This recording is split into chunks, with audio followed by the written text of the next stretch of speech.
sinasabi nila siguro violation of due process is not violated.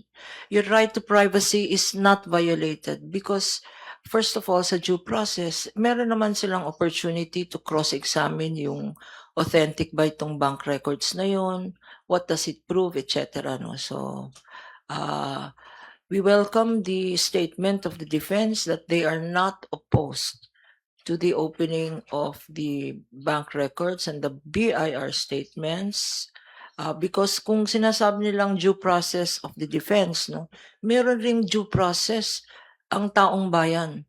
Meron ring due process dapat ang prosecution to be able to present its case. So due process on both sides tayo. On both sides tayo. Defense panel po is saying that they're not afraid of the documents that the prosecution panel is asking to be subpoenaed. Ang gusto lang daw nila is na ayon sa Constitution at sa batas. How will you respond to that po? Well, unang-una, lahat naman po ng ginagawa namin ay naayon sa batas at naayon sa ating saligang batas. In fact, ito namang ginagawa po natin, yung impeachment proceeding ay naayon talaga ito sa ating saligang batas. So, ang sa amin naman po ay simple lamang. Kung wala naman pong tinatago, ano naman po ang dahilan para hindi payagan ang pagpepresenta ng mga ebidensya. Nang sa ganon, ay makita ng ating mga kababayan yung tanong, meron ba talaga o walang sapat na ebidensya laban sa ating Vice Presidente? Ganun naman po kasimple yun eh. Kasi hindi naman po pwedeng i-apply natin yung strict implementation ng rules of court dahil ito ay hindi naman po ito husgado. At dito po, dapat liberal interpretation lamang. And in fact, ang impeachment po, sa impeachment po, ang rules of court ay suppletory lamang. So, ibig sabihin po niyan, hindi po yan ang unang-unang dapat na ginagamit natin. Ang mananaig pa rin dito ay ang accountability, ang pananagutan, at kaakibat ng pananagutan ay ebidensya.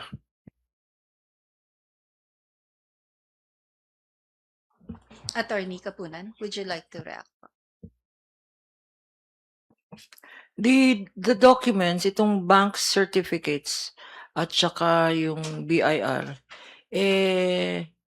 mga pieces of evidence yan na maganda na narinig natin through you na hindi naman nag-o-object ang defense to present this evidence, no?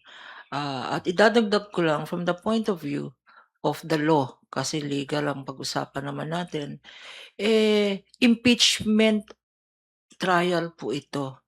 Klarong-klaro po sa batas, yung bank secrecy law, no?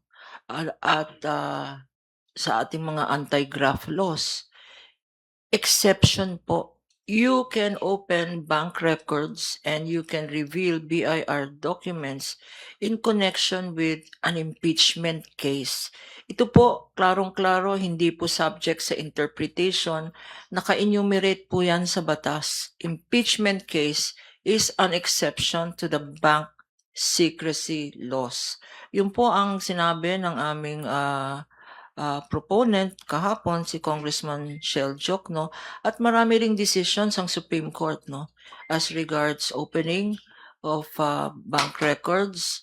The most recent precedent is the impeachment case against Chief Justice Corona, where on the basis of these bank records, he was convicted for impeachment.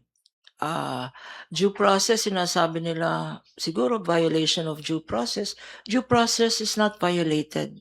Your right to privacy is not violated because first of all, sa due process, meron naman silang opportunity to cross-examine yung authentic ba itong bank records na yun, what does it prove, etc. No? So, we welcome the statement of the defense that they are not opposed to the opening of the bank records and the BIR statements because kung sinasabi nilang due process of the defense, no, meron ring due process ang taong bayan. meron ring due process dapat ang prosecution to be able to present its case. So due process on both sides tayo. On both sides tayo.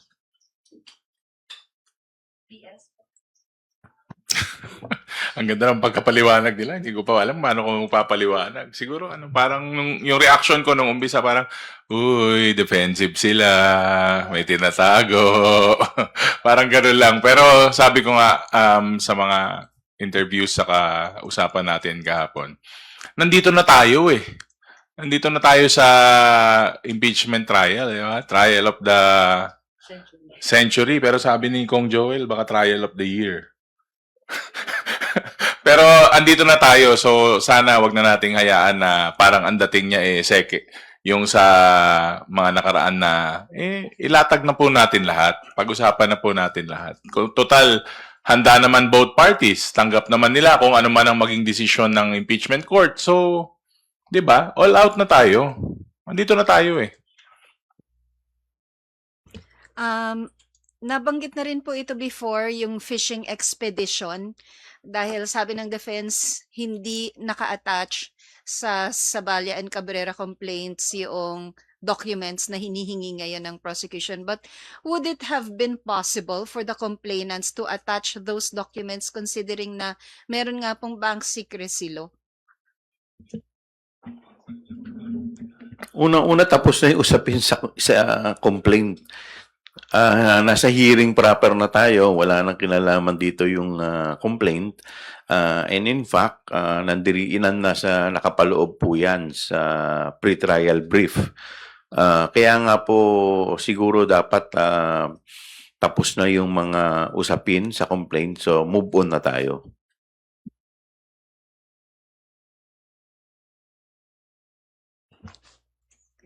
Attorney Kapunan, NDS, would you like to?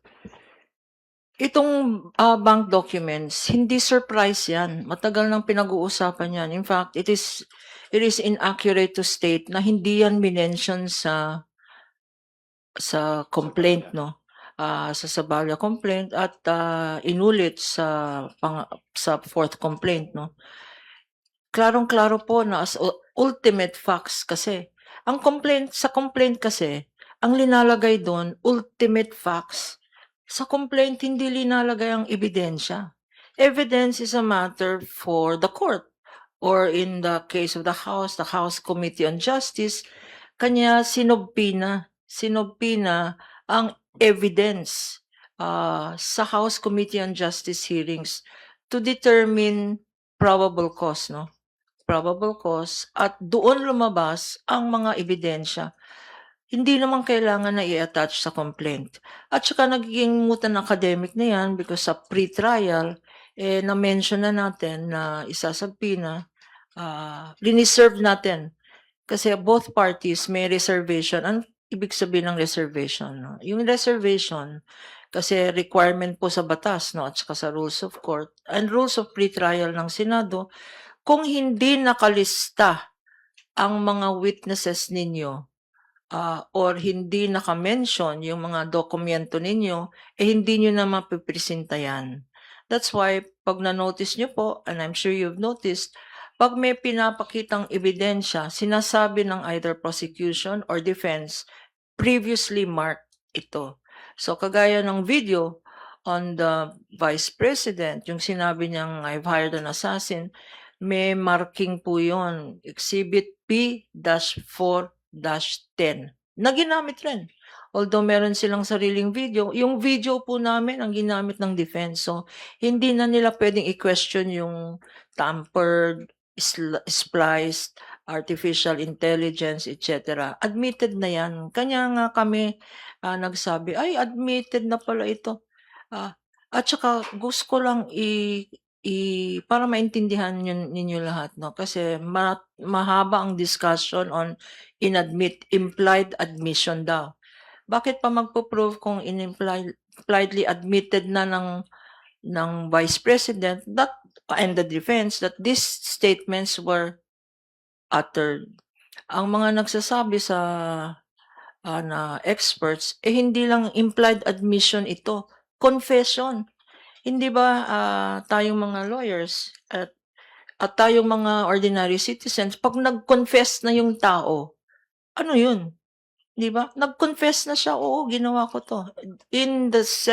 Pagkatapos nung video na yon, meron pang mga pinakita ang prosecution, seven videos na ulit-ulit na admission against interest, pero more ang sasabihin ko dyan, hindi lang admission yan, confession siya. I am guilty, sinabi ko talaga yan. Sinabi ko yan kasi threaten ang pamilya ko. Sinabi ko kaya yan kasi binibitray ng administrasyon na to ang trust ng mga tao. Sinabi ko yan kasi lahat ng mga congressman na kurakot. Anong ibig sabihin nun? Confession na sinabi niya lahat. So interpretation na yan or discretion na yan ng senator judges. Ang pinapalabas nila, issue po ito, inakyat nila sa Supreme Court itong mga legal issue na no ultimate facts, fishing expedition, etc. Gusto ata nilang palabas na huwag na tayong mag-usap dito sa impeachment court kasi meron naman kaming pending na petition sa Supreme Court. Wag naman sana kasi meron tayong separation of powers. The impeachment, the one who can acquit, who can try and then convict or acquit is not the Supreme Court. It is the Senate acting as an impeachment court. Dito na sila magpresenta ng ebidensya at wag na silang maghintay ng oral arguments pa sa Supreme Court. Yun lang po.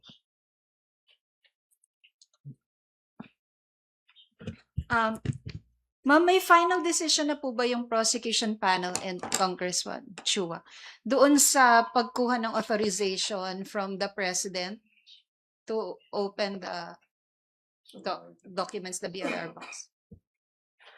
This is a matter of strategy na pag-uusapan pa ng public prosecutors at kami po sa private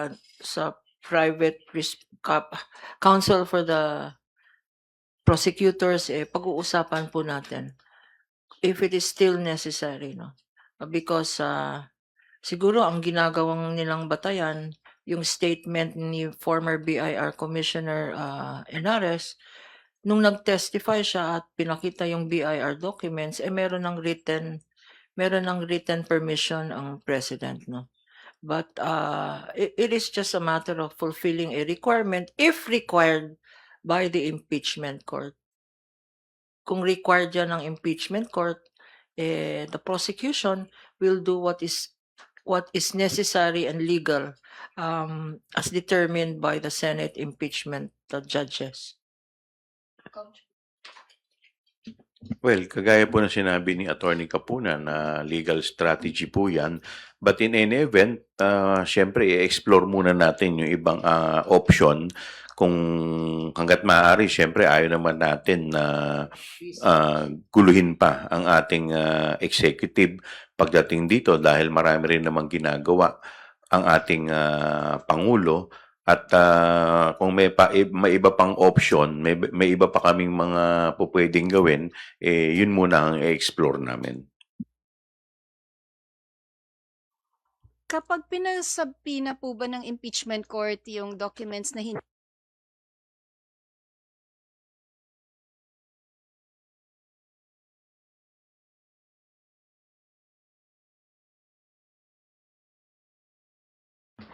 Karapatan po nila yan, ano? Everybody has a right to question, ano? It is the part of due process. They can, of course, question. We cannot predict how the Supreme Court decides, but on the part of the prosecution and the state, and the prosecutors representing the republic, the state, no, we're very confident. We're very confident that we will be, we are on the right side of history.